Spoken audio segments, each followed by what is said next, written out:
जय शिवराय शेतकरी मित्रांनो, नमो शेतकरी योजनेचा हप्ता अद्यापपर्यंत मिळणं गरजेचं होतं. मात्र तो पात्र शेतकऱ्यांना आणखी मिळालेला नाही आणि बरेच शेतकरी या 8व्या हप्त्याची वाट बघत आहेत.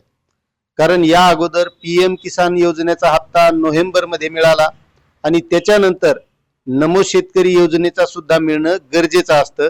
मात्र तो अद्यापही शेतकऱ्यांना मिळालेला नाही. शेतकऱ्यांनी KYC केलेली आहे, अपात्र असले तर त्यांनी पात्रतेसाठी कागदपत्रही दिले, सगळ्या गोष्टी केल्यात. मग नेमकं हा हप्ता मिळण्यासाठी अडचण काय आहे, नेमकं याबद्दल अपडेट काय आहे, तर तेच आपल्याला या आजच्या व्हिडिओमधून जाणून घ्यायचं आहे.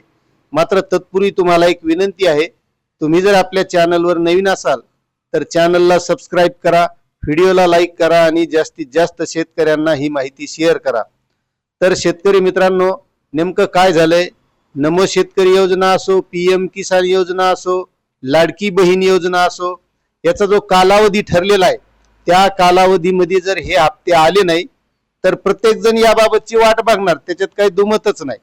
मात्र PM किसान योजनेचा हप्ता हा जवळपास वेळेवर येतो आणि नमो शेतकरी योजनेचा हप्ता हा शेतकऱ्यांना वेळेवर मिळत नाही. आता नेमकं होतंय काय, लोकायला कशी सवय लागलेली आहे की या तारखेला येणार, त्या तारखेला येणार, म्हणजे उगच काहीतरी गप्पा मारल्या किंवा खोटं काहीतरी सांगितलं तर तेच पटत असते. मात्र या मागचं खरं सत्य जर सांगण्याचा प्रयत्न केला ना तर बऱ्याच जणांना पटत नाही. कारण या अगोदर मी बऱ्याचशा व्हिडिओमध्ये अशा गोष्टी बोललो, मात्र त्या बऱ्याचशा काही लोकांना पटलेले नाहीत. आता त्या का पटल्या नाही, काय नाही, हे आता तुमच्या लक्षात आलं असेल. कारण ज्यावेळेस सरकारला वाटते की आपण जे काम करत आहोत ते एकदम योग्य पद्धतीने चालू आहे, लोकांना हे पटायला लागलेले, तर मग ते तुमची काळजी कशामुळे घेणार, हा सुद्धा एक विचार करण्याजोगा प्रश्न आहे. आणि पुन्हा एक गोष्ट आहे की या योजनांच्या भरवशावर आपलं काय कुटुंब, घर दार सगळ्या गोष्टी घडणार नाहीत. त्यासाठी काय गोष्टी गरजेच्या आहेत त्या सुद्धा आपण बऱ्याचशा व्हिडिओमध्ये बोललेलो आहोत. मात्र ह्या गोष्टी लोकांना पटत नाही. आजकाल लोकांना कसं लागायलंय, आयतं भेटायले, आयतं मिळायले, बस याच्यात खुश आहेत, पण आपली प्रगती या माध्यमात होणार नाही. समजा सरकारनं असंही ठरवलं की लोकांना सकाळचा चहा द्यायचा, त्याच्यानंतर नाश्ता द्यायचा, दुपारचं जेवण द्यायचं, संध्याकाळचं जेवण द्यायचं आणि झोपायला आथरून पांघरून द्यायचं, तरी लोक खुश राहतील असं मला वाटतंय. पण याच्याही पेक्षा काही वेगळं जग आहे, बाकीच्या सुविधा आहेत. जसं व्यापारी लोक असतील, नोकरदार लोक असतील, अशा सुविधा भोगतात, तशा सुविधा आपल्याला का मिळू नये. चांगली आपल्याकडे गाडी असावी, चांगला मोबाईल असावा, चांगलं घरदार असावं, असे स्वप्न शेतकऱ्यानं पाहू नाही का? का नुसतं खा प्यायला भेटलं म्हणजे आपले सगळे पूर्ण स्वप्न झाले, असं होतंय का? याचा सुद्धा प्रत्येक शेतकऱ्यानं विचार केला पाहिजे. पण असं बोललं का तर लय जणायला ह्या गोष्टी पटत नाहीत.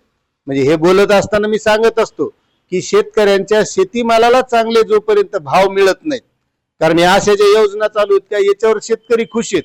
शेतकऱ्याला खरी गरज आहे त्या शेतकऱ्याच्या शेतीमालाला भाव मिळण्याची, आणि त्यासाठी शेतकरी एकत्र येत नाही. म्हणून ह्या सगळ्या गोष्टी होत चाललेल्या आहेत. आणि जे काही नमो शेतकरी योजनेच्या बाबतीतला अपडेट आहे, तर बातम्यामधून मित्रांनो असं कळतंय की सध्या अर्थसंकल्प जवळ आलेला आहे. 6 तारखेला अर्थसंकल्प जाहीर होणार आहे.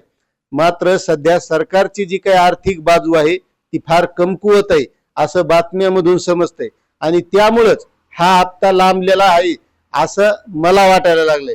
आणि याबाबत कोणताही नेता बोलायला तयार नाही की नमो शेतकरी योजनेचा हप्ता का लांबलेला आहे. योग्य वेळी कर्जमाफी देऊ, योग्य वेळी हे देऊ, योग्य वेळी ते देऊ, याच्याच भरोश्यावर चाललंय. मात्र याबाबत तुम्हाला काय वाटतंय नक्कीच कमेंट करा. चॅनलवर नवीन असाल तर सबस्क्राईब करा. धन्यवाद.